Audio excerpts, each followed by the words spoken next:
The cold came in through the door seal the way cold always did in Montana, not all at once, but incrementally, finding the gaps, patient as something that had nowhere else to be. Elias Cord sat in the cab of his truck with the engine off and watched Duke's breath make small clouds against the passenger window. The dog was asleep, or close enough to it. 90 pounds of German Shepherd arranged across the seat, with the particular economy of an animal that had learned to take up exactly as much space as was available and no more. His muzzle rested on the door panel. The silver around his jaw had been spreading for 2 years now, moving up toward his cheeks in the slow way that age moves on a large dog, unhurried, inevitable. Outside, the parking lot of a Flying J in Kalispell was running its ordinary Tuesday morning business. A semi idled at the fuel pumps. 2 men in insulated coveralls crossed from the diner to their rig without looking up. The mountains to the west were still dark against a sky that had not decided yet what color it intended to be. Elias had been awake since 4. This was not unusual. He had not slept past 4 in the morning in 3 years, not since the apartment in Billings, not since the job at the processing plant, not since any of those things that had ended in the order they ended. He no longer tracked the sequence.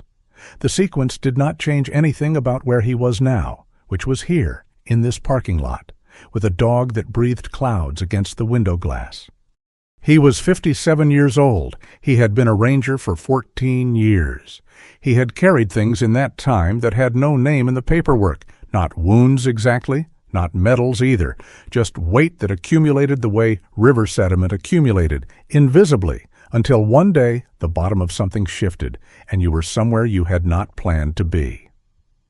His phone buzzed on the dash. He looked at it. Unknown number, Montana area code. He let it go to voicemail. 3 minutes later, it buzzed again. Same number, and this time he picked up because twice meant something. Mr. Cord. A woman's voice, professional, unhurried. This is Margaret Fisk. I'm a paralegal with Broderick and Fisk Associates out of Kalispell. I've been trying to reach you for 5 days. Duke lifted his head from the door panel, not toward the phone, sideways, one ear forward, the other folding at the tip, the way it did when he was pulling something specific out of the ambient noise of the world. You found me, Elias said. We did. Veterans Administration Forwarding Directory. A pause. I'm calling about the estate of Walter James Pryce. He passed 6 weeks ago. Pancreatic cancer. Another pause, the kind that came before something the speaker had said before and still handled carefully. Mr. Pryce left a will. There is an asset designated for you specifically. Elias looked out at the semi at the pump. The driver was checking the tire pressure on the rear axle, crouching down, hand flat against the rubber. Ordinary. Specific. Here. I didn't know Walter Pryce, Elias said. He knew you, Mr. Cord, or knew of you. Margaret Fisk's voice had the quality of someone reading carefully from a document while also being a person. He was very specific in the will. The asset is a property. A historic chapel building on a county access road outside Kalispell. The deed transfers to you in full. A chapel? Yes, sir. The Pryce family acquired it in 1961. It has not been in active use since 1987. A beat. The assessed value for tax purposes is $3. Elias was quiet for a moment. $3, he said. Yes, sir. No apology in it. Just the fact stated clean. Duke had straightened up on the seat. He was looking at Elias now with the level attention he reserved for moments when something was shifting. Not an emergency, not a threat, just a change in the weather of a situation that he had registered before Elias had. Was there anything else? Elias asked. In the will. Margaret Fisk was quiet for just long enough to let him know what she said next was the part she had been building toward. There is a handwritten note. Mr. Pryce asked that it be read to you directly. The sound of paper, then her voice, careful and even. For Elias Cord. He will know what to do with this place. Tell him to bring the dog." The line held its quiet. Outside, the semi-driver finished with the tires and stood up slowly, putting one hand on the small of his back. The mountains to the west had caught some light, while Elias wasn't watching. They were visible now, not sharp, not dramatic, just present, the way things that had been there long enough became present. Elias thought about a night in October of 2021. Missoula, the temperature had been 17 degrees, and he and Duke had been parked outside a Safeway because the parking lot had a camera, and no one bothered you if there was a camera. They assumed someone else was handling it.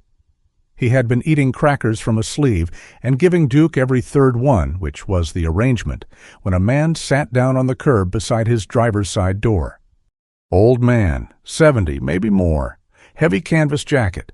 He had a paper bag from the Safeway, and he set half of it on the ground beside Elias's door without comment. 2 sandwiches wrapped in white paper, a bottle of water, an apple. Then he sat down on the curb with the other half and ate his own sandwich and said nothing for several minutes. Then he said, "What branch?" And Elias said, "Army." And the old man said, "Marines, 1969. And then nothing more for a while. They had talked for 2 hours, not about anything large, about the way the mountains looked in October, about a diner in Whitefish that made apple pie worth the drive, about Duke, who had pressed his nose through the cracked window and accepted 3 bites of the old man's sandwich with the dignity of an animal who understood a gift when it was offered. When the old man left, he shook Elias's hand with both of his, the grip of someone who meant it, and walked away down the sidewalk without looking back. Elias had not asked his name, had not thought to. There had been something about the old man that made asking feel unnecessary, as if the conversation had been complete without it. Now he knew the name. Walter James Pryce, deceased, who had found him in a parking lot in Missoula and sat down without invitation and given him half a bag of groceries and asked what branch, and had then spent whatever time remained to him arranging with careful legal specificity to give Elias Cord a frozen chapel in the mountains for $3. Tell him to bring the dog. Duke was watching him with both ears forward now, the folded one showing its crease in the gray morning light. "I need the address," Elias said. "Margaret Fisk gave it to him. He wrote it on the back of a gas receipt with a pen he found in the door pocket. She told him the deed transfer was ready when he was, that there was no rush, that the property had been sitting there since 1987 and would continue sitting." He ended the call and sat with the phone on his knee. The mountains were fully visible now. Flathead Range, running north toward the park, the snow line already down to 7,000 feet in November. He had been in worse places than a truck cab in a Montana parking lot in November. He had been in better ones, too. He had mostly stopped ranking them. Duke stepped over the center console without making a sound and settled against Elias's right side, heavy and warm, his chin dropping onto Elias's shoulder with the matter-of-fact quality of something that had done this 10,000 times and intended to continue. Elias sat for a moment with the gas receipt in his hand and the dog's weight against his side. Then he started the truck. The road out of Kalispell ran northwest through timber and then through open ranch land and then back into timber. The county access road was unmarked. He drove past it once before Duke lifted his head and looked right, which was not something Elias could have explained to anyone, but which he had learned over 9 years to take seriously. He reversed and turned. 6 miles of dirt road through Flathead National Forest, the trees pressing in on both sides, the wheel ruts frozen hard under the tires. November had stripped the larch down to bare wood. The spruce kept their color. Everything else was gray and white and the particular silence of a forest that had stopped expecting anything from the season. The chapel appeared without announcement, the way things appear when the trees thin without warning. Elias stopped the truck and put it in park. He did not get out for a full minute. He sat and looked at what $3 had bought Walter Pryce, and now him. And he thought about a man who had sat on a curb in 17-degree weather and asked what branch and meant it, and who had come to this place every week for 12 years alone, and who had arranged at the end of his life to make sure someone else came after him. Duke was already looking at the chapel door. His tail moved once, low, slow, a single arc left to right, and then he was still. The chapel had been built in 1887 by men who expected their work to outlast them. And it had. The walls were fieldstone and timber framing, the stone dry stacked and then mortared in the style of people who understood that Montana winters were not a problem to be solved, but a condition to be accounted for.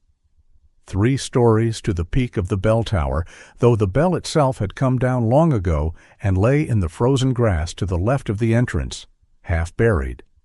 The iron gone to a deep rust that looked almost deliberate.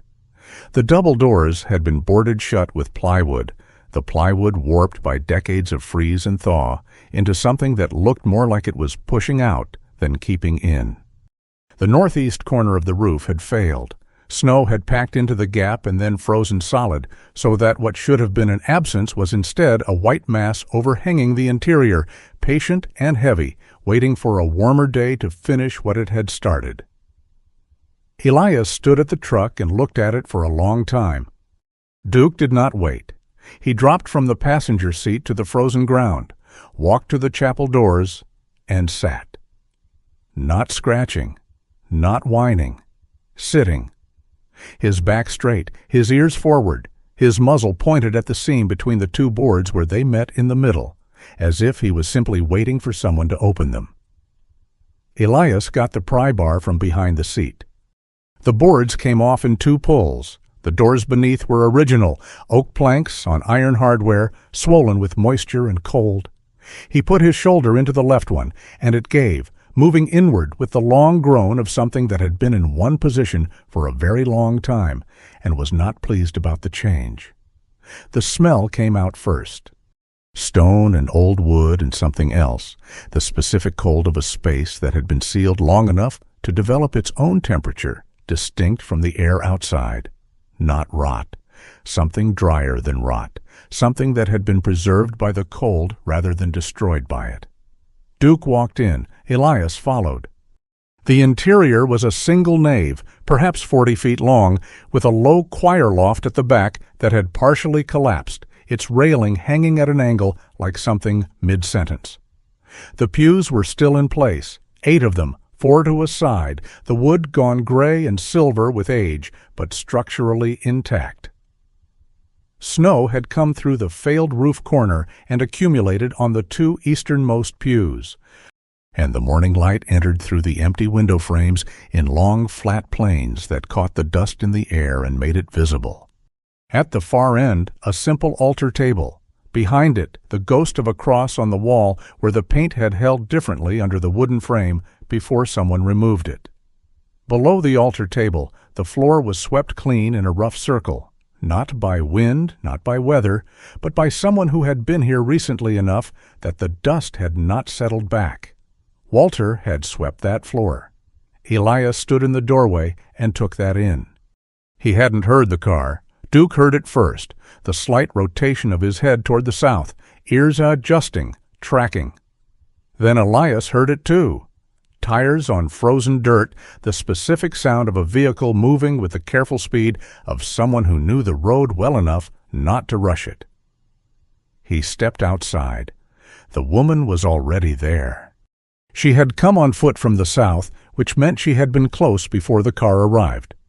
Had been standing at the tree line, Elias realized, before he and Duke had pulled in. She was perhaps 68, native, with white hair cut close and practical, and the kind of face that had been outside in Montana weather for decades, and had arrived at its current form through honest exposure rather than any other process. She wore a canvas coat and boots that had seen real work. She stood at the edge of the clearing with her hands at her sides and looked at Elias the way people looked at things they had been expecting. Walter said someone would come, she said, not a greeting, a statement about a prediction that had proven accurate. Clara Whitehorse, she said then, which was not an introduction so much as a fact she was providing for his use. "I run the store on the county road, 6 miles back." She looked at Duke, who had come to stand beside Elias. She looked at the dog for a long moment with the assessing directness of someone who had her own relationship with animals and was calibrating. Then she nodded once. "He talked about the dog more than he talked about you." "Most people do," Elias said. Something moved in her expression that was not quite a smile, but lived in the same neighborhood. "Walter came here every week," she said. "Tuesday mornings, for 12 years. He never said what he was doing inside. He bought coffee at my store on the way in and a bottle of water on the way out." She paused. "He always looked tired when he came out. Not the tired of physical work, the other kind." Elias looked at the chapel. "Did anyone else come here?" "No one." She said it with the flatness of someone who had been paying attention. "Until about 2 years ago. A man came once, drove out, sat in his car for a while, drove away, didn't go in." She let that sit for a moment. "I know who he is. I'll tell you when you need to know." Before Elias could respond, the second car arrived. It was a black SUV, clean, the kind of clean that required a specific garage. It pulled into the clearing with the unhurried precision of a vehicle whose driver went where he expected to be welcomed. The man who got out was perhaps 60, trim, wearing a wool overcoat that cost more than Elias's truck. He had the kind of haircut that required a specific barber in a city with options. His boots were leather and clean, which in November on a dirt road in Montana was a statement of something. He smiled at Elias with the practiced warmth of a man who had been smiling at strangers professionally for 20 years.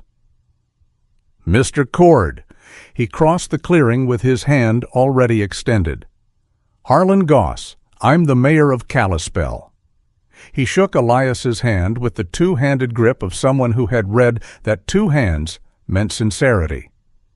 "I heard from Margaret Fisk's office that you'd be coming out today. I wanted to be here personally." Duke had not moved from beside Elias's left boot. He did not growl. He did not raise his hackles. He simply turned, a slow, deliberate rotation of his entire body, and sat facing the chapel door, his back to Goss, his ears flat and still. Elias watched this. Goss either did not notice or chose not to. He was already looking at the chapel with the expression of a man appraising something he intended to purchase. "Beautiful old building," he said. "Real history here. The Pryce family held it for 60 years. He turned back to Elias with the smile still in place. "I'll be honest with you, Mr. Cord. The town has had an interest in this property for some time. Historic preservation, community use, that kind of thing." He reached into his coat and produced a business card and an envelope, which he held out together. "We'd like to make this easy for you. $40,000, clean title transfer. And the town takes on the restoration costs. You walk away today with more money than this building is worth in any reasonable assessment." Elias looked at the envelope without taking it. $40,000 was more money than he had seen in one place in 4 years. He was aware of this the way you were aware of cold, not as a judgment, just as information about conditions. He looked at Clara Whitehorse. She was watching Goss with the careful stillness of someone who had been watching him for a long time and had arrived at conclusions she was keeping to herself. He looked at Duke, who was still facing the chapel door, who had not looked at Goss once. "I just got here," Elias said. Goss kept the smile. "Of course. Take your time." He set the envelope on the hood of his SUV carefully with 2 fingers. "I'll leave this in case you want to review the offer. My number's on the card." He looked at the chapel one more time, the look of a man doing arithmetic. 48 hours works for us, if that's helpful." He got back in the SUV. He drove back down the dirt road at the same careful speed he had arrived. Clara watched the vehicle until it disappeared into the trees.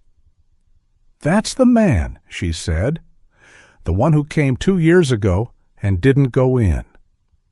Elias picked up the envelope from the hood and looked at it. He did not open it. He set it on the passenger seat of his truck, next to Duke's blanket, in the place where you put things you intend to return to when you know more than you know right now. Duke came to the truck. He looked at the envelope once. Then he looked at Elias.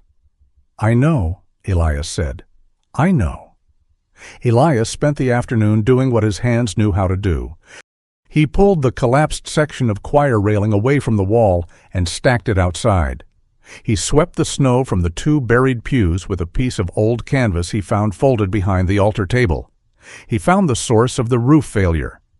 3 consecutive shingles gone on the northeast slope, the decking beneath them soft but not yet through, and covered it with a tarp he weighted down with stones from the field. He worked without thinking about working, which was the only way work had ever made sense to him. His mind went somewhere quiet when his hands were occupied. It had been that way since before the army, since before any of it.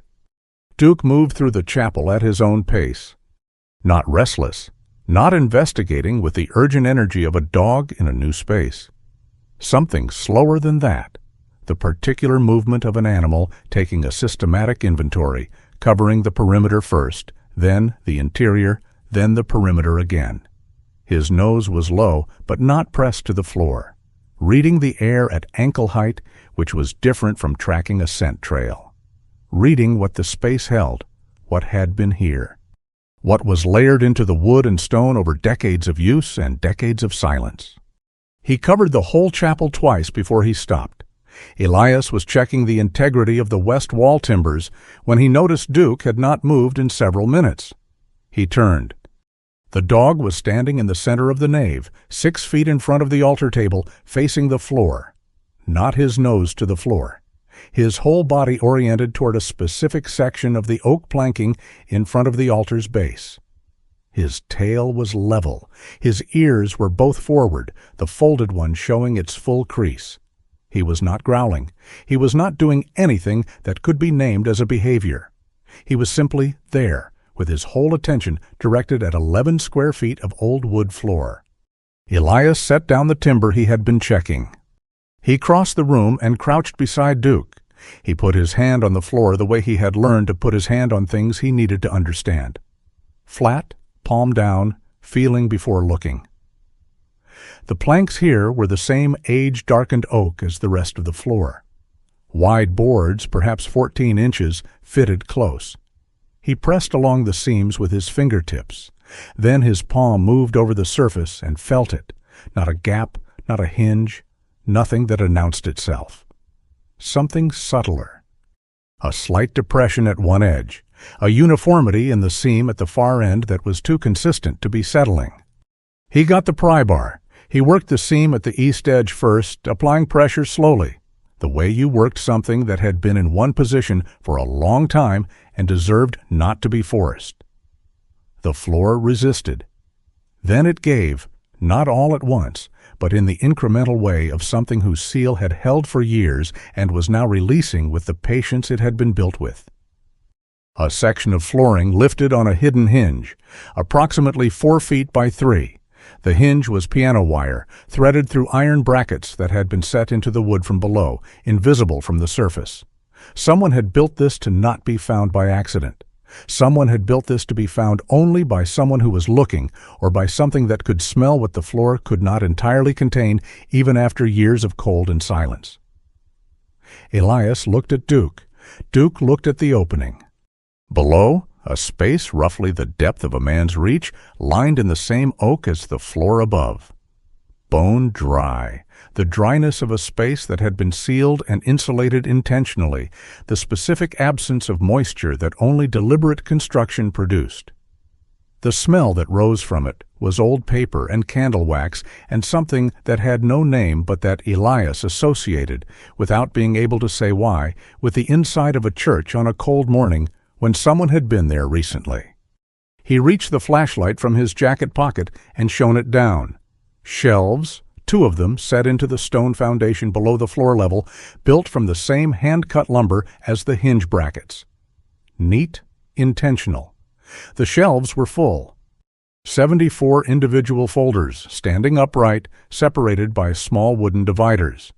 Each folder was craft paper, hand-sewn closed with waxed linen thread. Each had a name written on the outside tab in the same deliberate, careful print. The handwriting of a man who understood that legibility was a form of respect. Elias lifted the first folder from the shelf. He set it on the floor beside the opening. Duke moved beside him, close, his right shoulder touching Elias's left knee, and didn't move from that position. The linen thread came apart with gentle pressure. Inside, a single sheet of heavy paper, folded once. A photograph, black and white, printed on photo paper and then laminated in the careful way of someone without professional equipment who nonetheless understood preservation. And beneath the photograph, Walter's handwriting, the same print from the folder tab, more of it this time. The man in the photograph was perhaps 50, square jaw, eyes that had seen distance. He was not smiling, not in the way of people who were unhappy, but in the way of people who had stopped performing expressions for cameras. He was wearing a jacket that Elias recognized, not the specific jacket, but the category of jacket. The kind you wore when you had stopped thinking about what you wore. Below the photograph, Walter had written, Marcus Allen Pruitt, born April 3, 1971, Havre, Montana, United States Army. 2 tours, Iraq. Honorable discharge, 2009. Found on the east side of Kalispell, outside the municipal shelter, February 14, 2018. Temperature that night, 14 below zero. The shelter had turned him away 3 days prior. Reason given, capacity. The shelter had 11 empty beds that night. I know because I counted them myself the morning after. He is survived by a daughter in Billings who does not know where her father is buried. Elias read the paragraph twice. He set the folder on the floor beside him and took the next one from the shelf. A woman this time, 43 years old, Navy, 2 tours, found in a truck on Route 2 west of Whitefish, engine off, temperature outside -8. The note Walter had written was 2 paragraphs and ended. She had called the crisis line 4 times in the preceding week. She was told someone would call her back. No one called her back. Elias set that folder on top of the first one. He reached for the 3rd folder. Then he stopped. He put both hands flat on the floor instead, on either side of the opening, and looked down at the remaining 71 folders standing in their careful rows on Walter's careful shelves. And he did not move for a long time. Duke pressed his flank against Elias's side, not gently, with the full, unambiguous weight of an animal that understood something specific was happening and had positioned himself accordingly. His breathing was slow and even, 6 inches from Elias's ear. Outside the chapel, the November light was going. The spruce at the tree line had darkened to black against a sky that was moving through the last of its color. The pale gold that lasted 20 minutes in Montana in November and then was simply gone, replaced by the specific dark of a mountain night with no town close enough to interfere with it. Inside, the flashlight held its beam into the opening in the floor. 74 folders. Walter Pryce had come here every Tuesday morning for 12 years. Had swept the floor in front of the altar in a rough circle, had sat in this cold building in this cold county at the end of a dirt road that no one else used, and had written down the names and the facts and the details that no one else had written down, in the specific, careful handwriting of a man who had decided that if someone was not going to be remembered, he was going to be the person who remembered them. 12 years. 74 people. Elias sat back on his heels and looked at the folder in his hands and thought about a man he had met once on a curb in Missoula who had sat down beside him without invitation and shared half a bag of groceries and asked what branch and shook his hand with both of his when he left. He thought about what kind of man spent his Tuesdays this way, what kind of man built a hidden floor for this purpose and sealed it against the cold and left it all to a stranger he had met once in a parking lot with a note that said he would know what to do. Duke's tail moved, one slow arc, low and unhurried. Elias reached back down into the shelf and began, carefully and without hurrying, to carry the folders up into the light. He read through the night. He had set up his sleeping bag against the south wall, away from the failed roof corner, and he had put the camp stove on the floor beside him and made coffee. He did not drink because he forgot it was there. The flashlight stood upright on the altar table, casting its beam at the ceiling and distributing the light evenly through the nave. Duke lay 6 inches to his right, chin on his front paws, eyes half closed but not sleeping, the particular half-rest of an animal that was monitoring without interfering. The folders were organized chronologically. The earliest was dated 2011. The most recent was 11 months ago, 6 weeks before Walter died. Elias read them in order. Not quickly. He was not a fast reader under ordinary circumstances, and these were not ordinary circumstances. He read each sheet fully, looked at each photograph fully, and then set the folder on the stack to his left with the care of someone handling something that had belonged to a person and still carried that. The people in the folders were not statistics. Walter had made certain of that. Each entry had the photograph first, not a formal portrait, but a candid image, the kind taken when someone was not performing for a camera. A man sitting on a bench with his eyes on the middle distance. A woman laughing at something off to the side. A younger man looking down at his hands. Walter had found these photographs somewhere, had researched, had contacted families, had done the work of locating images of people who had largely become invisible to the systems that were supposed to see them. Then the facts: name, branch, service dates, discharge status. All of them honorable, Elias noted. Every single folder, honorable discharge. Then the circumstances. Walter did not editorialize. He did not use words like tragedy or injustice or failure. He stated what had happened in the flat, specific language of someone who understood that the facts, arranged correctly, were their own indictment. Temperatures, dates, shelter capacity on the specific nights in question, phone logs where he had obtained them, coroner's reports summarized. And then, at the bottom of each sheet, in slightly smaller print, what Walter knew about who they had been. Not the service record, that was already at the top. What they had been before the service, or underneath it, or after it. The man who had rebuilt engines in his garage. The woman who had kept a garden in Wyoming that her neighbors still talked about. The man who could name every peak in the Bitterroot Range by sight and had taken his daughter hiking every summer until the year he couldn't anymore. By the 43rd folder, Elias's hands were not entirely steady. He set it down and put both palms flat on the stone floor and looked at the flashlight beam on the ceiling and breathed in the slow, deliberate way he had taught himself.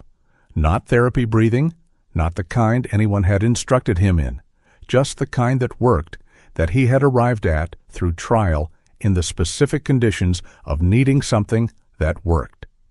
Duke did not move. He simply put his chin on Elias's knee, which he did not do often. It was a specific gesture reserved for specific circumstances, and Elias felt the weight of it the way he felt all of Duke's specific gestures, as information delivered without language. He picked up the 44th folder. It was thinner than the others. The photograph was a man perhaps 60, gray-haired, with the particular bearing of someone who had spent years in uniform and could not entirely release it even in civilian clothes. The name on the tab read, Raymond Allen Cord. Born, Havre, Montana. 1948. Elias did not move for a full 30 seconds. He opened the folder. United States Army, 101st Airborne Division, Vietnam, 1968 to 1970. Honorable discharge. Then a long gap in the record. Walter had noted what he could find, which was not much, which was itself a kind of fact. Found on the north edge of Kalispell, January 9th, 2016. Temperature, -11. No shelter contact in the preceding 72 hours. At the bottom, in Walter's smaller print, he told me once that he had a son who was also Army. He was proud of this. He said it in the way people say things they have decided not to pursue, as information offered, not as a request. I did not ask for the son's name. I wish I had. Elias set the folder on his knee and did not pick up the next one. His father had left when Elias was 9, had not been a presence in his life in any form that could be called a presence. A phone call at Christmas when he remembered, a postcard from somewhere in the West that arrived 3 years after it was sent. And then nothing. Elias had built his life around the nothing with the specific deliberateness of someone constructing a structure on uncertain ground. Carefully, with extra weight in the foundation, testing each element before trusting it. He had not thought about Raymond Cord in years. He had not known his father was in Montana. He had not known his father had died in a ditch in January 6 years ago at -11 degrees. He had not known until this moment that a man named Walter Pryce had been there, had learned the partial facts, had written them down in a craft paper folder with a laminated photograph and set them on a shelf in a frozen chapel in the Flathead Range, and had then spent the remaining years of his life trying to find the son whose name he had not asked for. The flashback came the way they always came, not with warning, not with the preparatory signal that would have made a difference. Not the sound of combat, not the specific sounds that the VA paperwork associated with his history. Those he had learned to manage or to live alongside, which was not the same thing but was what was available. What came instead was the sound of a door. A specific door, the steel door of a municipal building, the particular sound of a heavy door with a hydraulic closer, the sound it made when it sealed itself from the inside. He had been standing outside that door. It had been February of 2017, Billings, and he had driven his father-in-law's truck to the VA office because his wife had asked him to go, had asked him in the specific gentle way she used, when she had already asked 3 times in other ways. He had sat in the parking lot for 40 minutes. Then he had gotten out. Then he had stood at the door for another 10. Then he had turned around and gotten back in the truck. He had never told anyone what had been on the other side of that door, not the specific weight of it, not the specific way it had seemed to seal something he did not have language for. But in his mind it merged now with another door. A shelter door, the kind with a hydraulic closer, swinging shut at 14 below zero, and a man on the outside of it, and 11 empty beds on the other side. He was on the floor of the chapel before he was aware of moving. Not collapsed, seated, back against the south wall, knees up, hands on his thighs. The posture his body defaulted to when his mind went somewhere it could not immediately return from. He was aware of the stone floor under him. He was aware of the cold. He was aware, distantly, of the folder in his hand, still there, his thumb holding his place without him having decided to hold it. Then Duke was against his chest. Not beside him. Against him, the dog had crossed the 6 inches between them and pressed his full weight into Elias's sternum, 90 pounds of solid contact, warm and immediate and entirely without apology.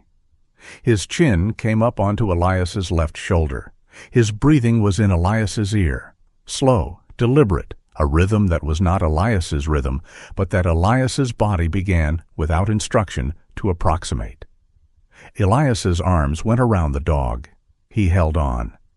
The chapel held them in its cold and its specific silence, the silence of a building that had been absorbing difficult things for 130 years and had developed a capacity for it, the way certain materials developed capacity through use. Outside, the wind had come up in the spruce. The tarp on the damaged roof corner held, moving at the edges, but holding. Somewhere to the north, a great horned owl asked its question once and did not ask again. Elias did not know how long they stayed like that, long enough for his breathing to find Duke's rhythm, long enough for the door sound in his head to become what it actually was. Old air moving through old mechanisms, nothing more. Long enough for the folder in his hand to become again what it actually was, paper and ink, and the careful handwriting of a man who had decided that not asking a name was a mistake he could partially correct. He looked down at the folder. Raymond Allen Cord, born 1948, Vietnam, honorable discharge. He had been proud of this. He said it in the way people say things they have decided not to pursue. Elias sat with his back against the cold stone wall and his arms around his old dog and looked at his father's photograph in the flashlight's reflected light. And he thought about a man who had sat on a curb in Missoula and shared groceries and asked what branch and shaken his hand with both of his, and who had known or suspected or simply decided to act as if it were true, that the sun was out there somewhere, and that he would come, and that he would know what to do when he arrived. He thought about 48 hours. He thought about Harlan Goss's envelope on the passenger seat of his truck beside Duke's blanket, and about the careful way Goss had pressed it to the hood with 2 fingers, as if making sure it would not blow away. He thought about the 30 remaining folders on the altar table and about the signature at the bottom of the shelter capacity report he had found tucked inside the 11th folder, the one he had not let himself fully read tonight, the one he had set aside, the one his eye had caught the bottom of before he closed it. H. Goss, Director of Municipal Services, Kalispell, Montana. February 2018. Duke's tail moved against the sleeping bag. One slow arc. Outside, the wind moved through the spruce and kept moving. Elias reached for the 11th folder. The 11th folder contained 3 documents instead of 1. The first was Walter's standard sheet: photograph, service record, circumstances.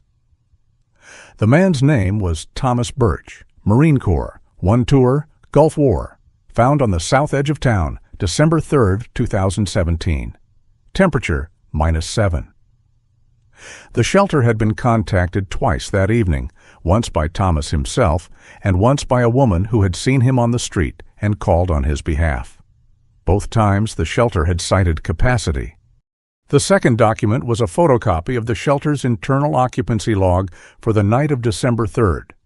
Walter had obtained it. Elias did not know how, did not need to know how, and had folded it carefully inside the folder.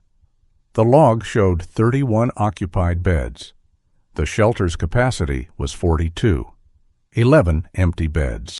The third document was a single page on Kalispell municipal letterhead, dated February 14, 2018, the same date as Marcus Pruitt's death, Elias noted, the first folder he had opened. The document was a policy memorandum. It established new intake protocols for the municipal shelter system, protocols that gave the shelter director authority to refuse intake based on a behavioral assessment conducted by staff rather than a licensed clinician. The memorandum cited concerns about shelter safety and staff well-being. At the bottom, above the signature line, a typed title, Director of Municipal Services. Below it, in ink, in the hand of someone who signed his name the way people sign things they sign many of a day without reading them. H. Goss. Elias read the memorandum twice. Then he read it a third time, slowly, the way he had learned to read documents that were designed to make a specific thing sound like a general policy, looking for the sentence that carried the real weight, the one the surrounding language was built to distribute attention away from. He found it in the third paragraph. Intake refusal decisions made under this protocol shall be considered administrative determinations and shall not be subject to external review. Shall not be subject to external review. He set the folder on the altar table beside the others. He put on his jacket, clipped Duke's lead, not because Duke needed it, but because it was 5 in the morning and the access road was dark and there were things in the Flathead Forest that moved at 5 in the morning, and he walked to Clara Whitehorse's store. It was 6 miles. He walked them. Duke moved beside him on the frozen road, his breath making small, regular clouds in the beam of the headlamp, his pace unhurried and consistent, the slight stiffness in his rear left hip more visible in the cold, but not slowing him. The forest on both sides was dark and specific. The sound of wind in spruce, the creak of timber under temperature, the particular silence between these sounds that was not absence, but presence. The forest doing what it did at 5 in the morning when no one was watching. By the time they reached the county road, the sky had begun its preliminary work, the black loosening to deep blue at the eastern ridge. Clara's store had a light on. She opened the door before he knocked, which meant she had seen the headlamp coming down the access road and had been waiting. She looked at his face with the directness she applied to most things and stepped back without asking questions. There was coffee already made. She set a cup on the counter and a bowl of water on the floor, which Duke went to without being invited. Elias set the 3 documents from the 11th folder on the counter between them. Clara read them without touching them, bending forward with her hands clasped behind her back, the reading posture of someone who had learned that certain things were best approached without contact. She was quiet for a long time after she finished. "I know what this is," she said finally. "Tell me." She straightened up. After Thomas Birch died, there were people who asked questions. Families, a few of them. One woman, his sister from Billings, she came to Kalispell and went to the shelter and asked for the occupancy records for that night. Clara looked at the memorandum.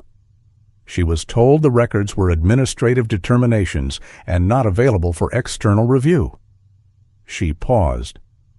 "I remember the phrase because she came to my store afterward and told me." She said it like it was something she didn't understand. I understood it. Goss was already protecting himself, Elias said.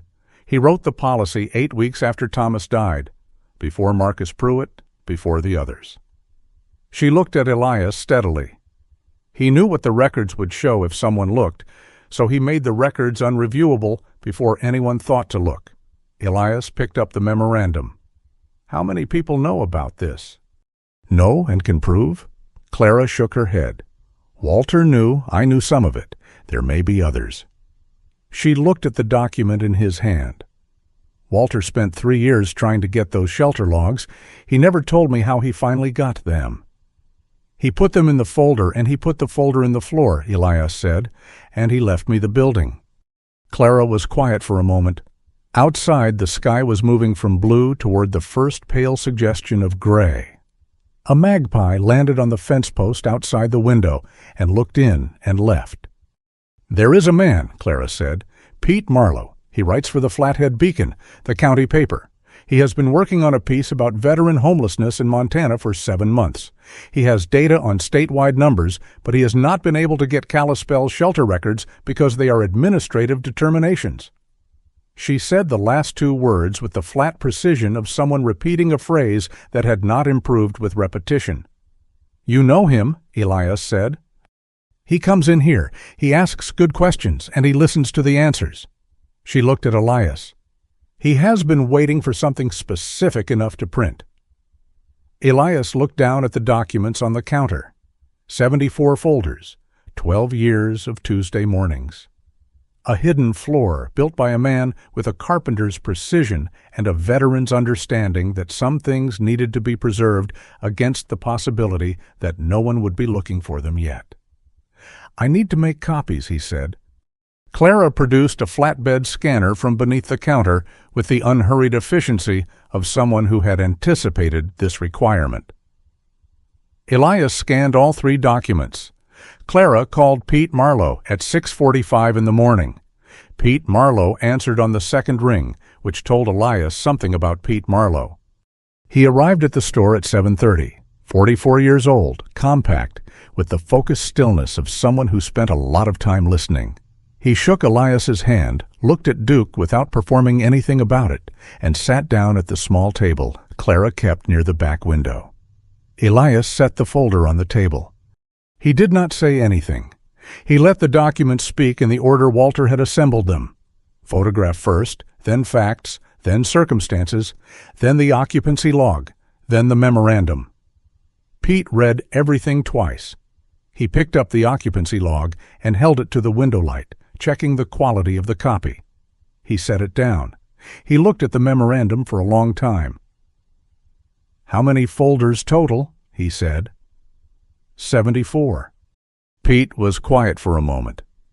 Outside, the first real light of morning was arriving over the eastern ridge, hitting the spruce at the tree line and moving down. Duke had settled under the table, his chin on Pete's left boot, which Pete accepted without comment. "I need to see all of them," Pete said. "I know," Elias said. They drove back to the chapel in Pete's truck. Pete spent 4 hours at the altar table, working through the folders in the methodical order of someone who understood that the work required the full thing and not a representative sample. He photographed each sheet with his phone. He noted dates, cross-referenced shelter records where Walter had included them, mapped the timeline of Goss's policy memorandum against the sequence of deaths. He did not say much while he worked. Elias appreciated this. At noon, Elias heard a car on the access road. Not Pete's truck, which was already here. Not Clara's. She drove a Subaru, and this was heavier. He recognized the sound before he reached the door, the specific engine note of a vehicle whose owner had never needed to consider fuel economy. Goss's SUV pulled into the clearing. He did not come alone this time. 2 men behind him. Not lawyers, Elias noted. The wrong posture for lawyers. He stepped outside.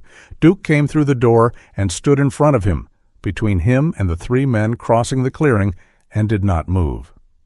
Goss's smile was present but reduced, something beneath it that had shed some of its management.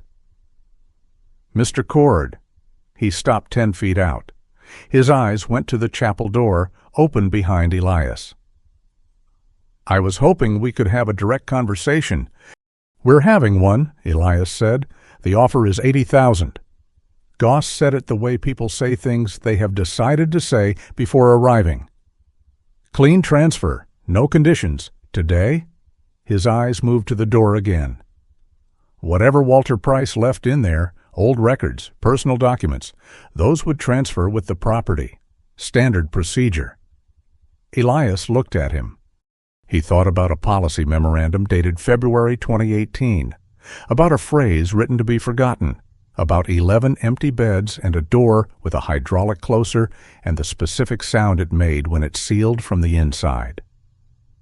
He thought about 74 photographs, each one a person who had not been a statistic until someone decided they were.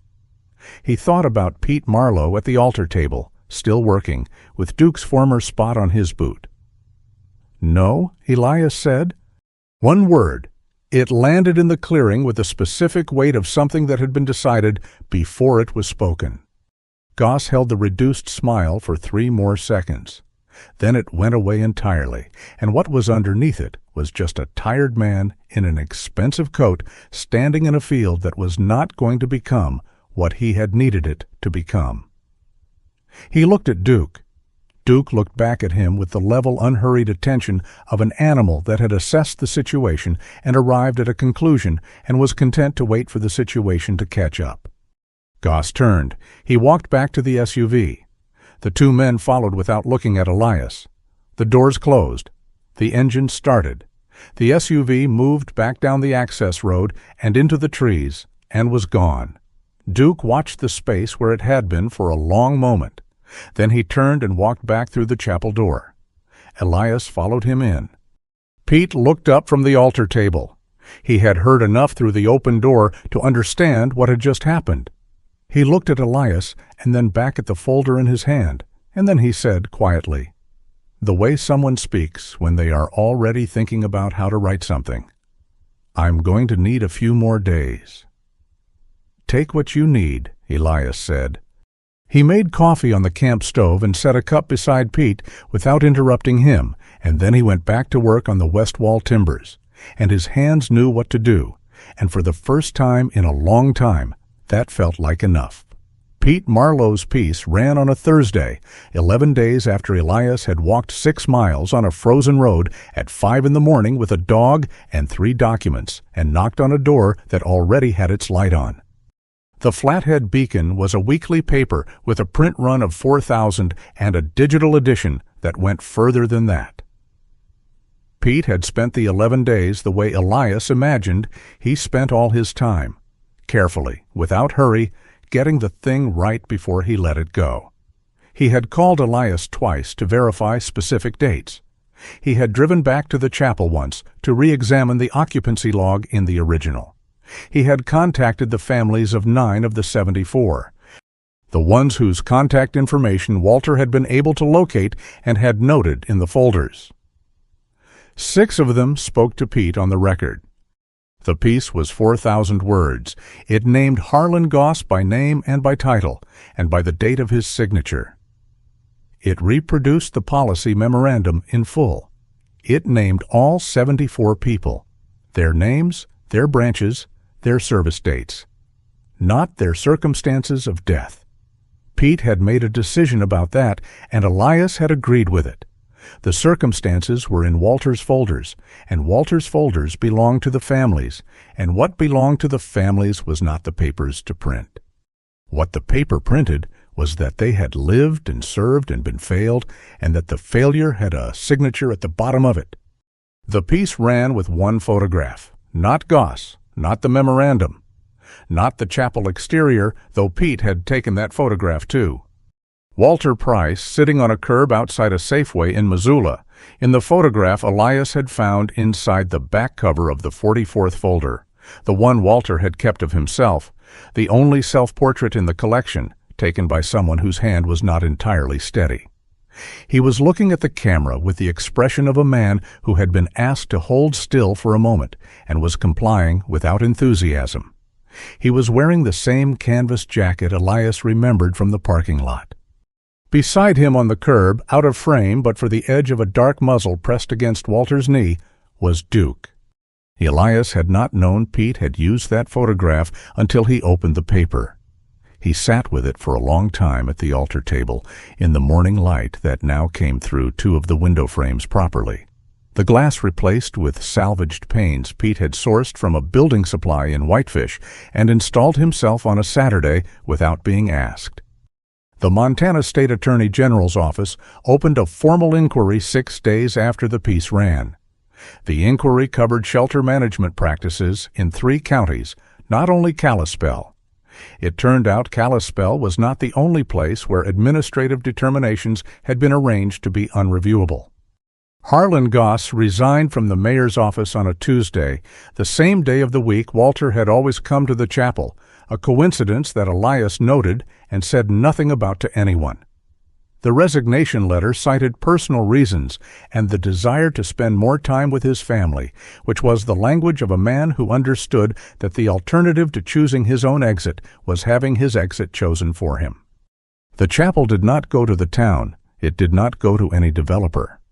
Elias filed the deed transfer the week after Pete's piece ran, and the deed transfer was processed without complication, and the chapel belonged to Elias Cord, in full for the assessed value of $3, which he paid in cash. 3 worn singles from his wallet, set on Margaret Fisk's desk, with a deliberateness that Margaret Fisk, to her credit, met with equal deliberateness, accepting them and writing a receipt by hand. He spent December working on the roof. Pete came on weekends. Clara sent her nephew, a young man of 22, named Joseph, who had grown up building things and understood, without being told, which end of a hammer to hold and when to stop asking questions. They replaced the failed decking on the northeast slope and reshingled it with material that would hold in Montana winters, because they chose material designed to hold in Montana winters and installed it correctly, which was the only real secret to most things. The bell was too heavy to rehang. Elias had a welder in Kalispell fabricate a simple iron stand for the clearing outside the east door, and they set the bell on it, not ringing position, just standing, the way you set something down when it has been on the ground too long and deserves to be upright again. Clara brought juniper branches and set them around the base. She did not explain this, and Elias did not ask. On a morning in late December, 3 days before Christmas, Elias carried the 74 folders from the hatch in the floor and placed them on the altar table in the order Walter had arranged them. He had been in contact with 21 families by then. Pete had helped with the others, and Clara had helped with the ones whose families were in the Salish-Kootenai community and needed a specific kind of approach. Not all of them had responded. Some had. The ones who responded were going to come in the spring when the access road was passable, and they were going to sit in the pews that were still standing and hear the names read aloud, all 74 of them, in a building that had been kept for exactly this purpose by a man who had understood that some purposes required a building.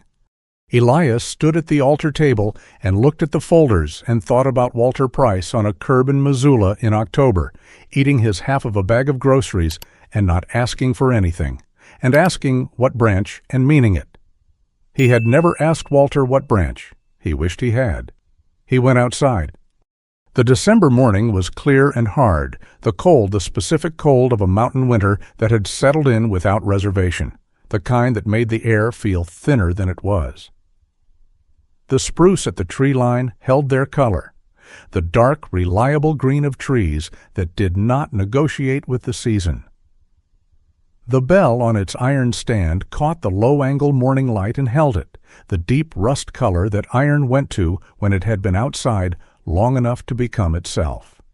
Duke was already in the clearing. He had come out ahead of Elias, the way he always went, slightly ahead, never behind.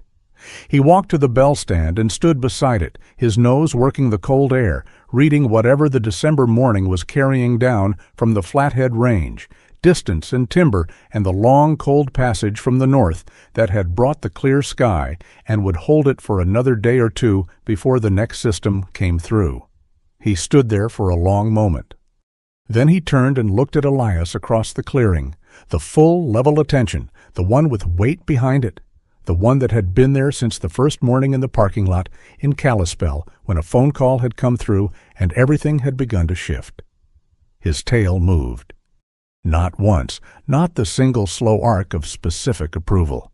It moved the way a dog's tail moves when the morning is acceptable and the ground is solid underfoot and the air is full of information and there is nowhere else to be. And the animal knows this with the complete, uncomplicated certainty of something that lives entirely in the present tense. Elias stood at the chapel door with his coffee and watched him. The mountains to the west caught the first full light of the morning and held it, the way mountains held things, without effort, without decision, simply because that was what they were built to do. Some people spend their whole lives making sure the forgotten are not forgotten. They do it without ceremony, without audience, on Tuesday mornings in cold buildings at the end of dirt roads. They do it because someone has to, and they have decided, without drama, that they are the someone. Walter Pryce was that kind of man. If you believe the names of the forgotten deserve to be spoken aloud, type their name in the comments. Any veteran you want remembered today. And if stories like this matter to you, stay with us. We have more coming, and every one of them begins with someone who refused to let the truth stay buried.